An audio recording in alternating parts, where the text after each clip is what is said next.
Kim Chu, pinagmalaking si Paolo Avellino ang kapalaran.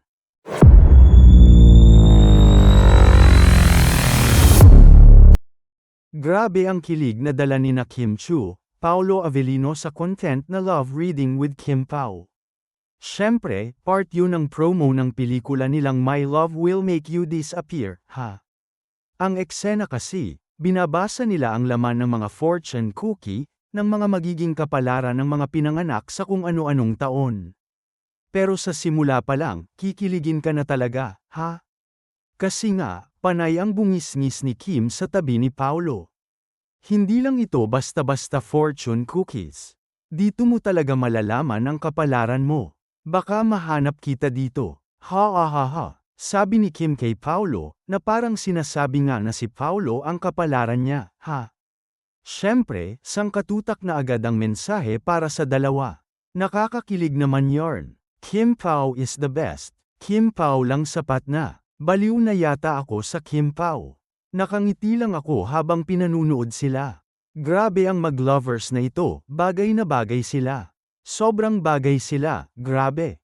Ang sweet ng Kim Pao, ha? Kilig is real and Kim Pao lang ang nagpapakilig sa akin.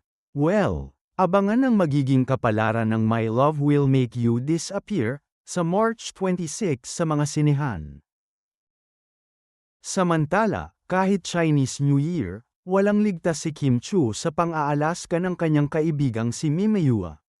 Sa isang nakakaaliw na Instagram story, pinagtripa ng social media star ang isa sa mga classic songs ni Kim bilang pagbati sa okasyon, at syempre, patok na patok ito sa netizens. Sa naturang video, makikitang todo oras si Mimeyua habang very heartfelt na kinakanta ang Peng Yu, isang Chinese Tagalog song na inawit ni Kim noon. Kaloka, sinamahan pa niya ito ng caption na kung Hey Fat Choi, na mas nagpa-comedy sa kanyang paandar. At syempre, hindi ito pinalampas ni Kim. Aliw na aliw ang Chinite princess sa ginawa ng kaibigan kaya agad niya itong shinare sa kanyang sariling IG story. Say niya, "This made my day. Nag-iisa ka talaga mi." Kung Hey Fat Choi, halatang na-appreciate ni Kim ang effort ni Mimeyua, at kahit may pang-aalaska ay ramdam pa rin ang kanilang close friendship. Marami rin sa kanilang followers ang natawa sa kanilang kulitan, lalo na't kilala ang dalawa sa kanilang energy at witty humor. Maraming netizens din ang napasanaw sa kanilang friendship. Talagang patunay ang kanilang biruan na hindi lang basta content ang hatid ng dalawa, solid na pagkakaibigan din.